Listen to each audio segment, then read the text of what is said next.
This Wellness Couch podcast is brought to you by the Wellness... Redo, for crying out loud, don't tell them all of our secrets. There's a very special announcement coming up, folks. Go to the Facebook page, go to Instagram at The Wellness Couch, or better yet, go to thewellnesscouch.com, enter your email address to sign up for the very special announcement which is coming. You're killing me, Marcus.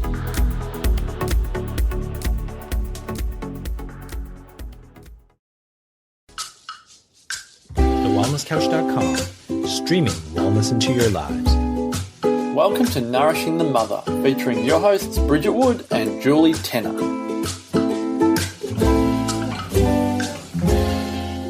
Hello and welcome to Nourishing the Mother. I'm Bridget Wood. And I'm Julie Tenner. And today's podcast is on a response to one of the beautiful members in our tribe who wrote to us and we'd said, what do you want to hear about on this podcast? And so I'd love to hear about how to be with your postpartum body. And so that's where we want to take the conversation today. But just before we do, I'd love to remind you to jump onto nourishingthemother.com.au and sign up to join our tribe, where once a week we'll send you a wrap-up email with links to everything we've put out in the world so you can pick and choose where you'd love to dive deeper. And occasionally we'll send you a second one, a love letter that is like an epiphany, a conversation Bridget and I would have between ourselves, something we really think will resonate with you, knowing that you're on this same conscious journey as us. So please jump on to nourishingthemother.com.au and sign up to join our tribe. So today we're doing postpartum body consciousness. And the reason I've termed it that is because we started this podcast and I said, okay, well, let's answer this. And Bridget said to me, I don't know if I've got the typical story and whether I have the wisdom that's going to really speak to those women. And I said, come on. Let's start with personal story and dive in, because I actually think you'll have a whole lot more to contribute than what perhaps you think you do at this point in the conversation. I guess I jump into this topic with a bit of trepidation because for me, my body, consciousness stuff and my alignment and connection with my body has been, in the last few years, fairly healthy and fairly connected and fairly appreciative. And my story is one of, if anything, feeling like I was too skinny and feeling like I wasn't woman enough, maybe, which I know is very different from the story that a lot of other women carry around how they feel about their body. With kids and, perhaps they've put on more weight or they're just not feeling just connected enough in their body and sexy enough in their body from perhaps the ideals that they might see represented around them. And so I guess I enter it with a I don't know, like a reluctance, I suppose, because I know my story is not everyone's. No, but whose is?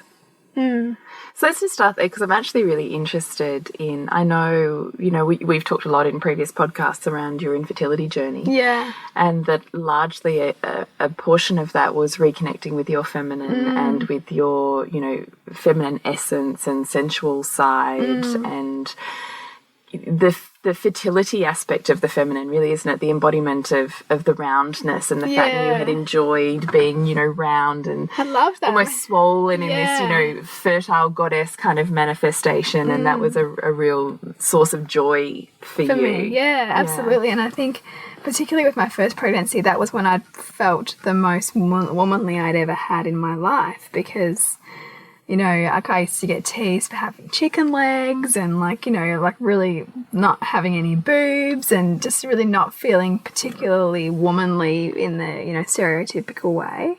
So for me, pregnancy was also a real way to come into my own in terms of body image as a voluptuous woman, I suppose. So you enjoyed the weight put on or the roundness that came with it? Yeah, that came with it. Yeah, I really did. And I think also part of the fertility that is represented in simply being a pregnant woman, right? And then the pinnacle of kind of this celebration of womanhood in your ability to carry a child was really profound for me.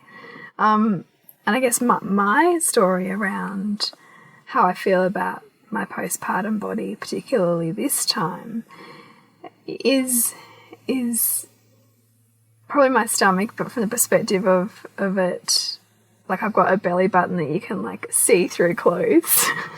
Because you had a hernia. Yeah. So you developed a hernia during and it's not inguinal, what do you call it? Oh, it's a abdominal hernia. Abdominal Yeah, hernia. so it's like pushing my belly button out, and I'd already had an outie, so it's like pushed it even more out.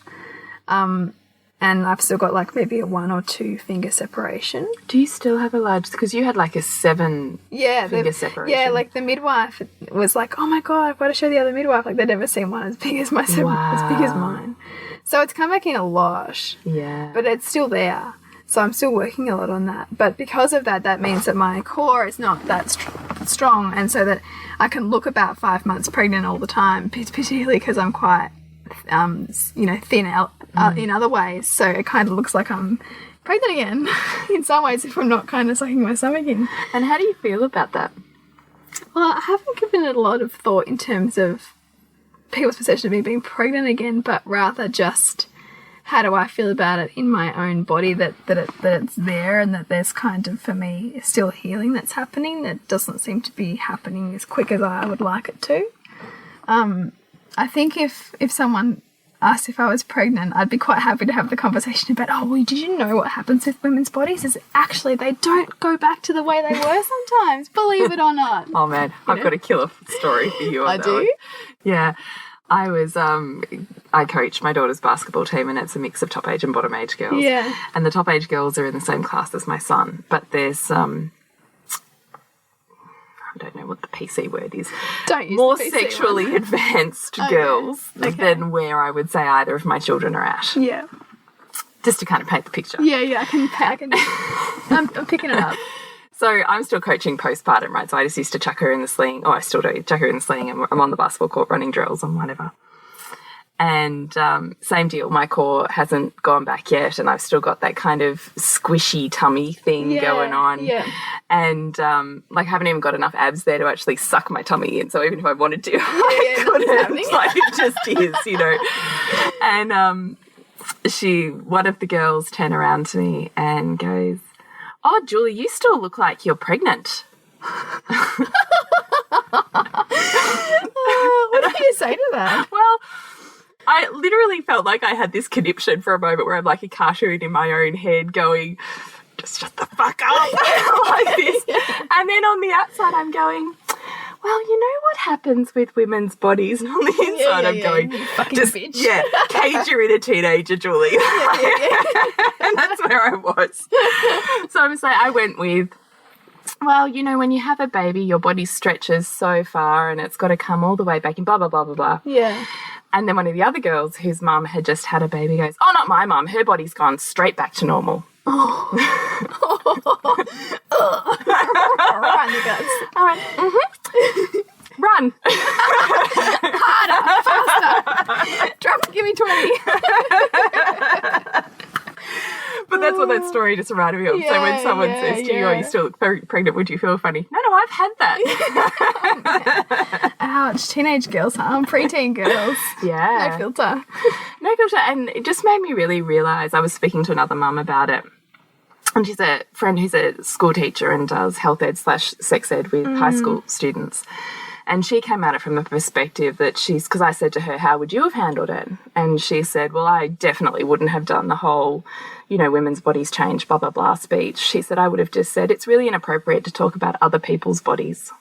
And I thought, why didn't I think of that?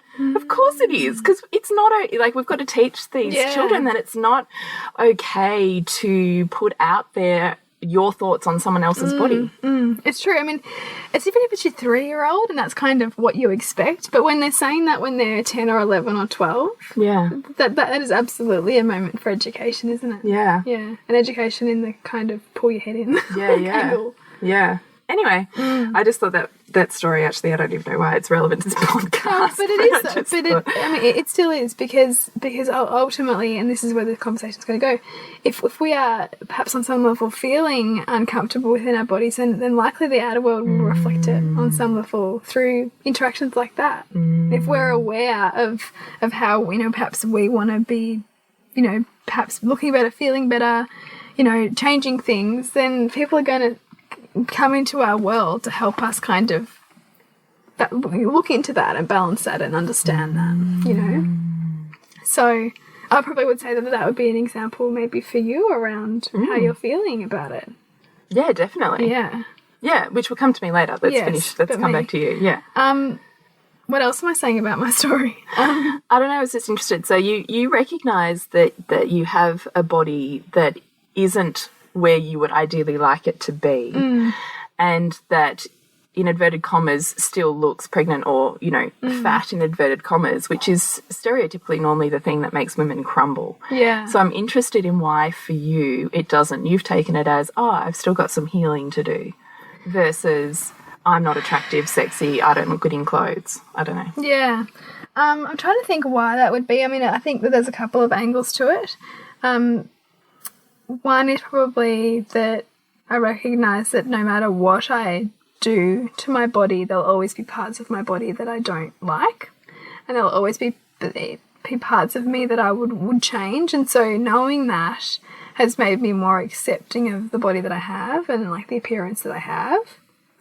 And I think that probably also comes from what I see as perhaps 20 years of incredibly distracted, self-depreciating, you know, feelings of angst and not enoughness as a, you know, about my appearance too, that I feel like I probably wasted enough of my life not feeling enough. How have you made that jump? You've made a huge jump in that period of motherhood, really, through that window. You say you've spent 20 years of not enoughness to, I really don't think about it anymore. What has happened there?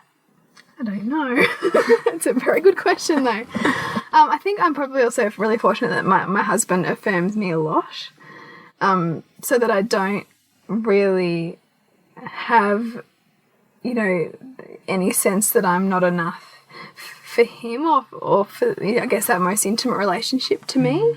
So he would affirm me, he affirms me kind of constantly, so that there's not an emptiness there that I'm kind of looking to be filled. And perhaps, I guess, for me, there's other areas of my life that I'm feeling not enough about, shit about, but this one's just not one of them at the moment. Whereas perhaps, you know, years ago, those other areas of life I might have felt more fulfilled in. So there was the hole here in terms of my physical body where I wasn't, you know. I love how you've highlighted that. That's like almost like a colour wheel, isn't it? And it just keeps moving around. Well, because if you look at that kind of 7 areas of life and the fact that we're always being called to grow in all of those areas all of the time, wherever you've got the biggest void is where you're going to have the most pain.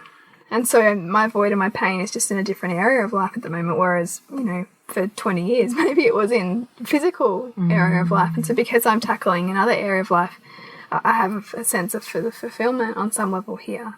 And I also recognise that if it was super, super important to me to, you know, get my stomach really super awesome, then I'd be doing some more about it. But I'm not doing a lot about it. Like I go to Pilates once a week if I can be bothered. You know, like I don't. If the value was higher, you would be more actively creating the time. Exactly. Yeah. You know, so I think it requires a little bit of self-reflection around, okay, if I have a pain here, what am I doing to address that? And if I'm not doing anything, why am I being stuck in this victim story around it? Like, why am I letting it drag me down? Why am I letting me make my world about this when I'm actually not acting? You know, or also, is it a strategy for me to make it higher on my list of priorities by simply perceiving the world as judging me, so that I make myself do something about it? Because that's another reason why we perceive judgment, we perceive challenge, because we don't have the inner inspiration or the inner drive that's strong enough to make us do something without perceiving our outer world as pushing us into it. I so love that you highlighted that so eloquently, because I was like, oh, in my head I'm going, yes, you know, yes. Because it's true. Like sometimes, so true. Sometimes we need a push, and so we'll see something in the world around us that gives us the push. Yes, but even the bit before that, so you kind of gave several strategies there. The bit before that where you said so I'm saying this is a pain point, and if it's not a big enough void / value for me to really consciously make change there, why am I sitting in a victim story about it and spending all of my energy in the victim story? Yeah. Like that I think is just an extraordinary shift in mental capacity. I think it's also about ownership, right? Like when we start to really begin to embody that principle that our outer world is a reflection of our inner world, then we really have to start investigating what our inner world is saying, you know, because we can't simply make everything about everyone else around us and them wrong and play the blame game and,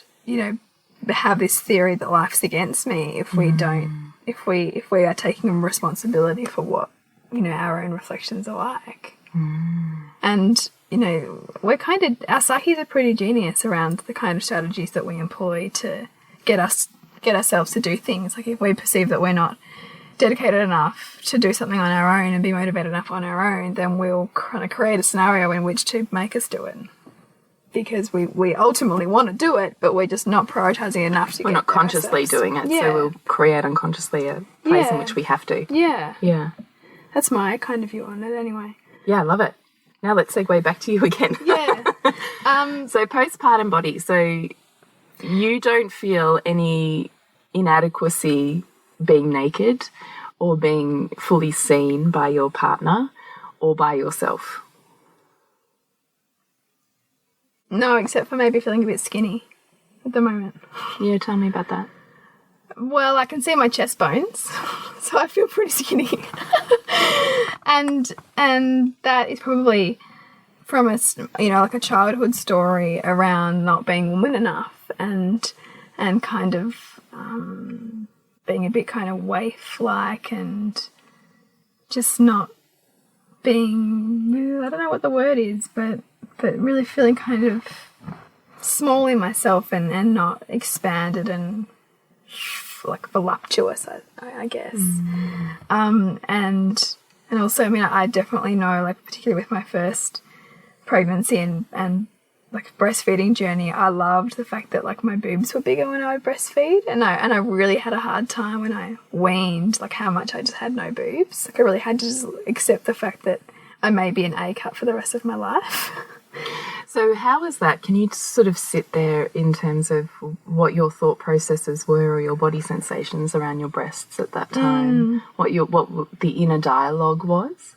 The inner dialogue was really around not kind of looking good in clothes, not feeling, I guess, womanly, because I didn't have what perhaps, you know, is the poster body for a woman, you know, to have, you know, good sized breasts that would fill some bathers or fill a bra or whatever. And so did you feel any sense of weirdness intimately with your husband? Did you get weird about him touching your breasts or seeing you?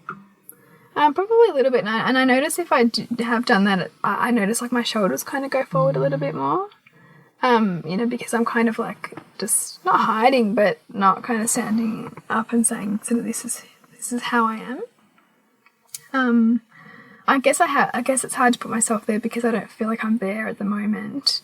But it's not, I suppose I try to equilibrate myself or try to balance it out for myself pretty quickly when I look at what they've given me and what they've given my children. Like particularly because I had such, like I remember when I was like 10 and I used to do that exercise. Remember that one? I must increase my bust. Like it was this, oh my God, I do remember that. Yeah. And I don't know if it was like from a film or what it was. Oh man, that was like a... Did I just take you back? Yes. So that was like, you know, like everything was about, like I used to shove tissues down my bra, for a long time I used to wear like those chicken fillet things like that you put in your boobs, like, and I pretty much, I still don't think I have a bra that doesn't have some level of padding in it. Yeah. Except, you know, like when I'm not breastfeeding. Yeah. So that's probably my biggest kind of body image shame kind of story. And I guess for someone who had such a perception of lack in that area, it's so interesting to me that I put such big focus on being able to breastfeed and on having, like I haven't had mastitis, I've had no breastfeeding issues. Wow, because there's so much love there. Well, there's so much gratitude. Love. And love. because these things that I thought were never good enough fed like, you know, two children. Blowing your mind with their amazingness. Yeah. So I guess I look at what they've provided. I love that. Maybe that's so interesting, isn't it? And I guess it's this whole thing, like, yeah, it asks you to look at your body in such more different ways rather than how you see you see it visually, right? And I guess too, because I've got that background in media and I understand, you know, the way that we're sold to. It really helps me to look probably quite critically at the ideal body that's sold to us and how to kind of break away from that. But I mean, what gem? You can't throw that out there. What gems do you take from that? I was just recognising that it's part of a construct and recognising that this is probably an illusion on some level, that this is what everybody looks like, and that this is what the ideal is, because it's simply not. It's simply just based on psychology, on what sells the most things. It's not a representation of the ideal woman. And as we know, looking back through history, what the ideal woman was has morphed every century, or in every couple of decades. Yeah. So not even every century. You're right. You know, so I think that taking a lot broader view of the woman and the mother and who we are, and out of this, you know, daily media saturation, brings more perspective and more balance. It helps that I really don't watch or engage in much media too, so I'm pretty discerning about what I consume. Yeah. So when you stop breastfeeding, what is your kind of action plan from there? I don't know. Kind of then the rest of your life, isn't it? I know. And it's funny because I hear people talk about like getting a boob job and this, that and the other, and that's not what I want to do, because I believe like I have this body and this is the body I've been given, and my task is to love more of this body, not to have to change this body. Why do you think that's your task? For a couple of reasons. I don't feel that comfortable like going under the knife for something cosmetic. And I guess I know that even if I changed my body or got boobs or whatever it was, there'd be something else that I'd then focus on that I felt like wasn't enough. Because that never goes away. Like, we're always liking and disliking parts of ourselves. It just shifts and changes. And on the topic of plastic surgery, there's upkeep with it. It's not like you get it done once and that's Yeah, it. you have to like get them. Boob jobs have a 10-year lifespan. Yeah, wow. Every 10 years. That's expensive. And like really invasive. Don't get me wrong, like I admire women, you know, who have these perfect boob jobs and think, fuck, you look hot. But it's just not for me. It's just not something that I think I could do. So yeah, you're right, there's going to be a level of acceptance work that's going to have to happen for me around my completely postpartum body and being okay with, you know, not having much boobs. What advice would you have for friends that came to you and said, I just hate my body and I don't want to be naked in front of my husband and I think I look terrible? A hug first. And I think just a real softness, because I really identify with where we can find ourselves if we're in that place and we feel like unseen, unheard, uncomfortable in our own skin, not good enough. It's like a shame spiral, I think. And so to that woman, I would say, you know, find one thing about yourself that you love. You know, find something that you can find reverence for within yourself, because it's so much about our self-perception. You know, largely becomes other people's perception of us simply by virtue of what we're, you know, putting out into the world, what we're like looking to receive back, looking, you know, in terms of what we're looking to see mirrored back to us from those around us. And I'd also perhaps really try to dig deep and ask her, you know, where is this coming from, and perhaps, you know, who are you comparing yourself to, and where do you think you should be, and what are you surrounding yourself with that's giving you this belief about yourself, because it can be often quite insidious and unconscious, and maybe it's your Instagram feed, maybe it's perhaps the way that you're picking up on comments from your mother or your mother-in-law, or the way that you might perceive your partner feeling about you, and I think so often you can stack those things together and make that bigger than Ben-Hur. Make it a complete story. Yeah, a complete story, when in fact there may be nothing in the outer world that's actually true about your your body, but it's what you're pushing out there and receiving back. So how would you say to consciously break that cycle? I would be making a list of all the things that you do appreciate, first of all, and of the things that you don't appreciate. Find ways to appreciate them. Find ways to find gratitude for them, what they give you, how they allow you to move every day, perhaps. If it's your belly, how that's miraculously grown a child or 2 or 3. How it digests your food, and how it, and perhaps it's warm to touch. Just as many things as you can list to find a shift in perspective on the very thing that you're judging or loathing can totally change your world and totally change the connection with which you have in yourself and with those around you, and particularly those you want to be intimate with. Because when you can appreciate those parts of you, then the other people are more able to appreciate it too, because you're sending out that I guess vibration of appreciation as opposed to vibration of self-loathing. That would be my perspective on it. You're listening to the Nourishing the Mother podcast, where we believe you've got to nourish the mother to rock the family.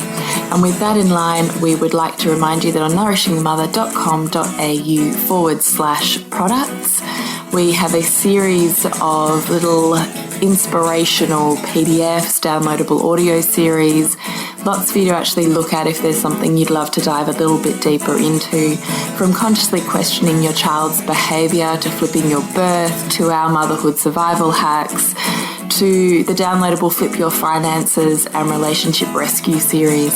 So jump on to nourishingthemother.com.au/products just to see if there's something there that was going to boost your week. And so I really want to talk to you about this, Jules, because I think when I thought about looking at this topic, I really felt like, wow, like this is the time, when you're just past that first trimester, you're kind of out of the woods of the intensive newborn stage, and you're starting to reflect back on you now, aren't you? Yeah, it's true. And getting back into your body and yourself, independent of a, super, super needy baby. Yeah. So where are you at? Look, I would love to say I've got the recipe nailed for all of our beautiful listeners, and it's made me realise I don't.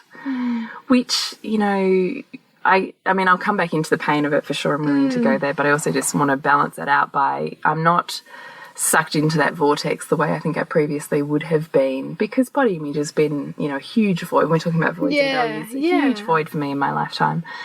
And I had really worked super, super, super hard, and from probably just pre the conception of my 3rd right up until my 4th, it was absolutely almost one of my top priorities was my working and very consciously manifesting my own sense of divinity or majesty, putting that sense of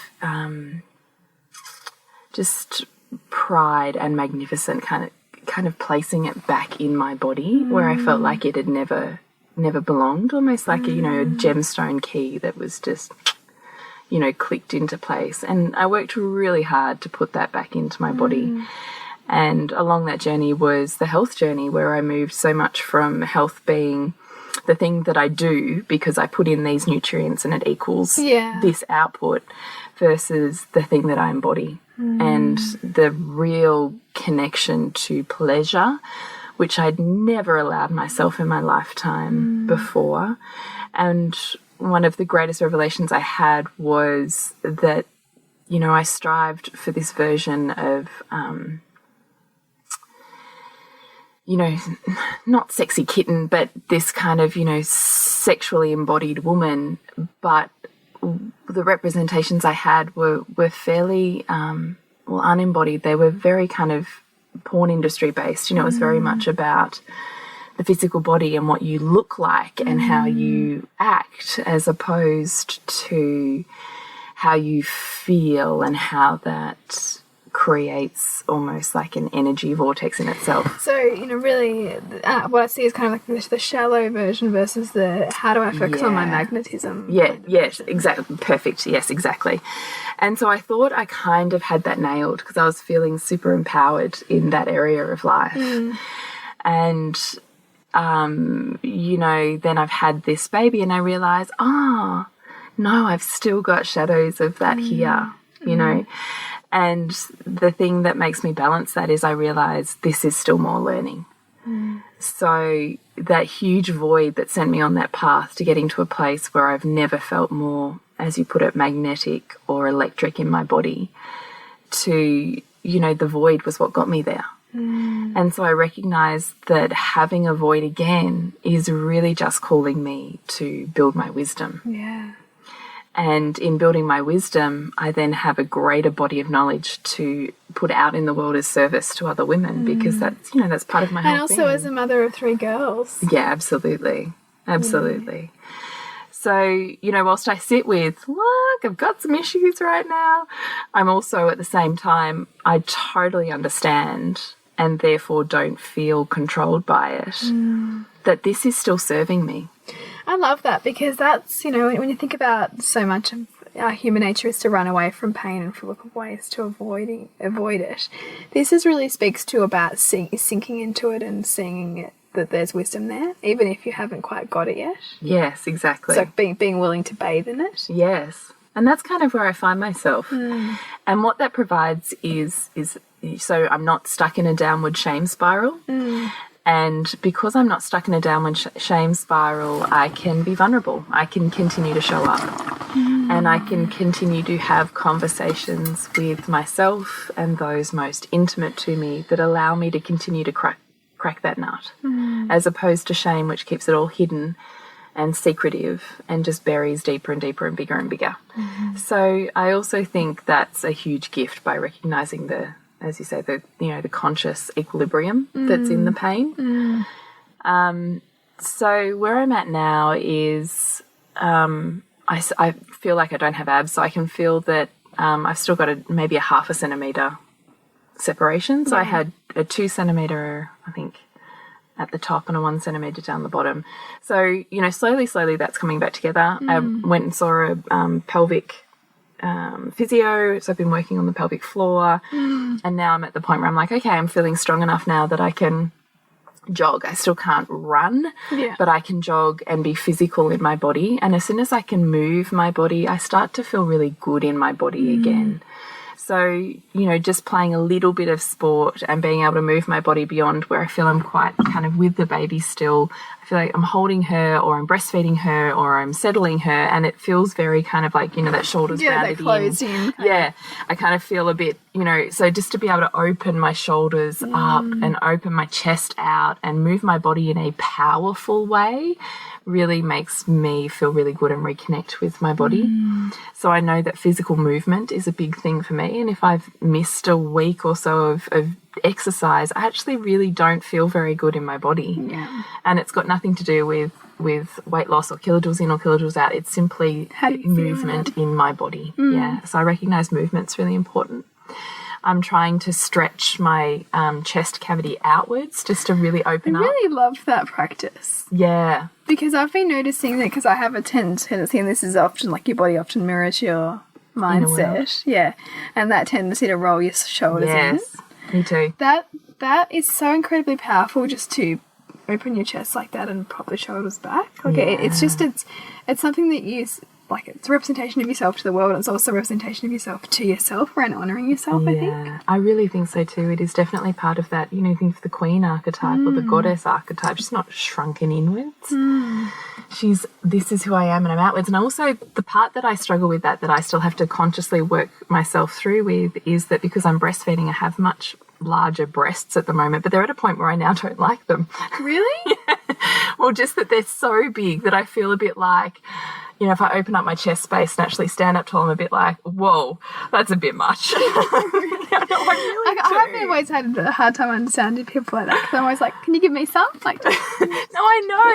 And but all of a sudden, I think it's just because there's lots more roundness everywhere that I go like this and I go, whoa. So you almost have to like, you get that angle just right then. Yeah, well, I just have to really sit with myself that I'm just to sit where I am and be, it's okay, because when I do that and I go, oh man, this is like, there's a lot going on here, that in my head I've automatically done the spiral of slut journey. Oh, really? Which is so interesting, isn't it, to notice our thought patterns. So why isn't it okay for any of us to do any one thing? Is because we'll have a belief attached to it. Totally, yeah. And so I noticed that my belief is, well, if I'm too sexual in physical representation, then I'm dangerous and I'm, you know, what's the word, cast out from my female friendship groups. Yes. And, you know, like I've already done that whole journey in my head, which I have attached to large breasts. Yeah, wow. So I'm really having to consciously workshop myself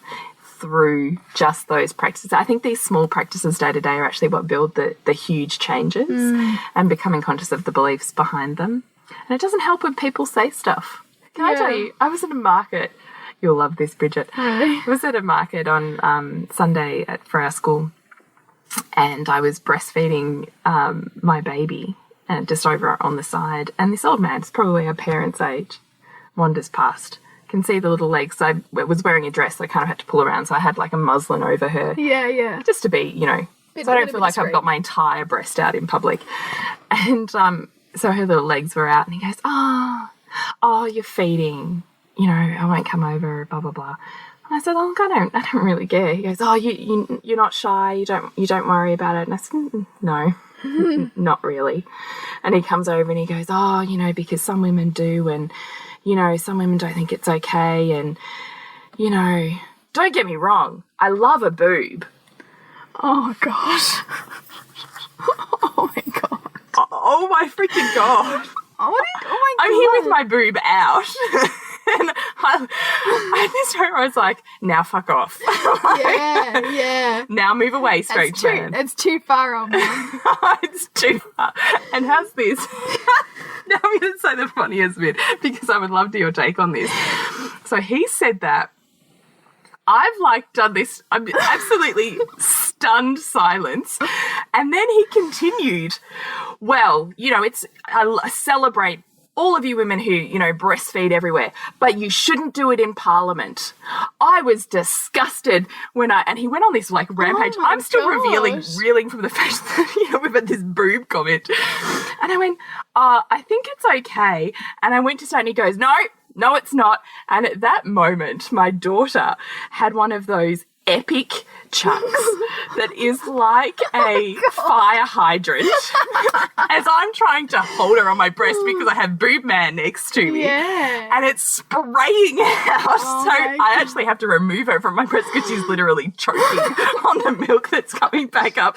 So we probably got boob in the end, Bridget. Like, what am I consciously creating here? Like, oh my God. What did you call that guy in for? Jesus. No, exactly. But I have to go, this is my whole breast thing, though, isn't it? Like, it's still playing out. But he's saying, like, he's almost you going, it's okay, but not too much.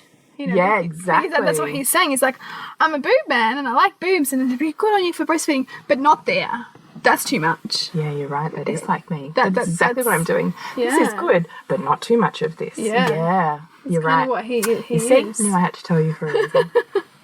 Anyway, weird guy though. Oh my God. What? So you should never say that. No, just zip it, man. Just zip it. Zip it. Sorry, coming back into my body. And so the part that I still struggle with is I have this kind of band around my sort of lower abdomen that still hasn't come back in, and love handles, which when I'm breastfeeding just like go bananas on fat storage. It's like my body just pumps itself up so it's got lots and lots of milk. Yeah. And I know my body doesn't lose it until my babies are like 12-ish months and I'm not feeding as much, and then all of a sudden it just disappears. Yeah. And does that affect then, like knowing how your body behaves around breastfeeding, does that affect how you choose to breastfeed or like duration of feeding and things like that? Look, I would love to say absolutely not, but I know myself well enough to know that there's a little thought in the back of my head that's going, if you gave it up, this would go away. Like, yeah. I know that, not that I would, because I've always extended breastfed my babies, but I know that there's unconsciously, there's a facet of that going on for sure. And, you know, I still can't fit half my wardrobe. So, you know, I'm rotating like 4 or 5 outfits because I have nothing else that fits me. Yeah. And that doesn't feel great. Yeah, to be able to go, I can't fit that, and like, you know, like absolutely. Yeah. And look, it does definitely leave me feeling less sexual and more inhibited sexually. But because I know that, and because I have been at the point of ecstasy sexually and ecstatic sex, I also know that the path to that is not a better body, but a more willing, vulnerable mindset. And being more okay with more parts of yourself. Yeah. Because my husband isn't, my experience of sex and my husband's experience of me isn't dictated by my weight. It's dictated by my feeling of self and my sensuality and my intuitiveness. Your willingness. Yeah. So because I know all of that, and because I have a toolkit from, you know, ecstatic body practices, I'm just slowly bringing them back in. But I have to say I'm consciously resistant. You know, when you're talking about, you know, I could be doing more for my belly button. I could be doing more for my sex, and I'm not. Because there's pain there, because it's painful, or because it's just not high enough priority? I think it's not a high enough priority for me at the moment. But there's pain there, so it says to me there's part of me that wants it to be a higher priority than what it is. But I still haven't, or I'm consciously choosing not to put in the time that I could, to consciously create the time. Like, it would be easy to say, I'm so busy, there's no time, blah, blah, blah. But that's not the truth. Because there's always time for things that are most important to you. And there's definitely, I have all of the tools in my head for coming back into my body and for putting love back into my cells and areas of my body that I'm struggling with, and, you know, gratitude. I have all of those as a toolkit, but I'm not employing them. So I kind of, at the moment, am sitting with, why are you not? So again, I'm in question with myself. And I think it's really okay to be there in question with yourself. And I think that probably helps, you know, so many of our listeners, I think, identify with that in themselves too, because, you know, it's like where we find ourselves in the dynamics that we have with our children or with our partner or in intimacy is we know the rub is there, but there's like a resistance to going there. And it's a question of why that is. Yes. What's more important to us? What are we not wanting to see and feel or do or have? Exactly. In relationship to those things. That's exactly what it is. And, you know, leaning into the resistance is where the growth is. But if we lean in too quickly, I think sometimes it can be a case of, you know, 1 step forward, 2 steps back.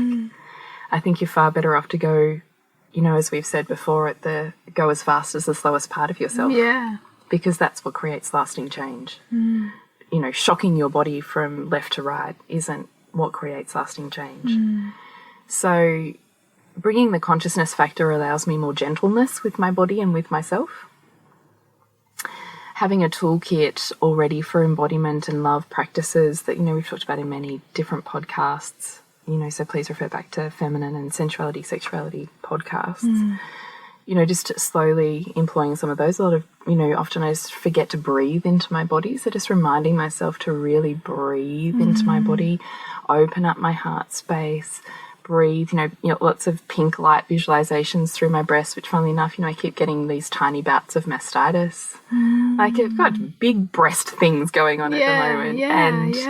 And, you know, really even though I feel like I've switched off a button in a way, or a switch for my sexuality, is being able to consciously show up with my husband and be vulnerable enough to say, I know I flicked a switch off, but I know I can switch it back on. I've just got this stuff sticking that switch at the moment. And that stuff is this. And what I'd really like/need you to do is this, to help me move through this. And it means that there's a lot more foreplay involved in anything that's a sexual encounter for us, because I need a lot more time to bring my body online. Yeah. So I would say at the moment where I'm at with my postpartum body is gentleness. But, you know, there's a lot of pain in that as well, because I'm you know, not feeling as, you know, sexually alive and vivacious and proud as I know I have been previously. So, but I also know this is a new version, more learnings, more manifestations, and that I will get back there. Not even back there, that I will get to a new place of being, and it will likely be more magnificent than where I have been. But I kind of have to break through the pain first. Yeah. And the pain requires vulnerability. And sometimes it requires tears. And, you know, just to keep being gentle and opening up that communication, rather than it would be very easy to become ice cold, I think. Yeah. Well, I think that there's, you know, a level of safety or perceived safety in the coldness, because you don't have to go there. But it just kind of gets bigger and harder, doesn't it? So, you know, that's a lot of personal story. If you would love us to answer a specific question of yours, we'd really love to hear it, because it's certainly much easier for us to talk about a question than it is just to kind of conceptualize a topic on our own. And we really want to be super relevant to where, you know, the mums are finding themselves, Yeah, because that's right. you know, we want to be the place for those conversations to happen. Yeah, that's right. So please connect with us on Nourishing the Mother on Facebook or Instagram. You can private message us. You can email us through a contact form on our website, or through connect@nourishingthemother.com.au. We really love hearing from you. What else? Please sign up to join our tribe. Yeah. To connect with you, Bridget. Yeah, suburbansandcastles.com. And your next movie? The moment that we're wrapping up the year with Heal in Melbourne, Geelong and Byron Bay. So we're in the midst of those screenings at the moment. So if you're in Melbourne, are sold out, but if you're in Geelong or Byron Bay, love to see you at those events and connect with you, Jules. Is thepleasurenutritionist.com. And you're taking on, and Jules, you're taking on some Blessing Way clients. Yeah. Which is super exciting. If anybody is pregnant or has a friend who's pregnant and wants to know about Blessing Ways and running Blessing Ways, you've got to check out Julie's ebooks. The Blessing Way one and also the birth one. Yeah, thank you. They're so fantastic. Yeah, I'm running 2 coming up actually, which is really That's exciting. awesome. I know, who knew? Yeah. Anything that's in your genius can be something in this world. Yeah. Do you want to have a go at our slogan? Nourish the mother to rock the family. Oh my God, you should do it from now on. So thank you so much for listening and tuning in, and we love your feedback, so please keep interacting with us. It really helps us know where you'd love us to take this conversation. And we'll see you next week when we continue to peel back the layers on your mothering journey. This has been a production of TheWellnessCouch.com. Check us out on Facebook and join in the conversation on Facebook.com/The Wellness Couch. Subscribe to each show on iTunes and check us out on Twitter. The Wellness Couch, streaming wellness into your lives. Whilst the Wellness Couch presenter endeavor to provide accurate and helpful information to their listeners, these podcasts cannot take into account individual circumstances and are not intended to be a substitute for health and medical advice from a qualified health professional. You should always seek the advice of a qualified health professional before acting on any of the information provided by any of the Wellness Couch podcasts.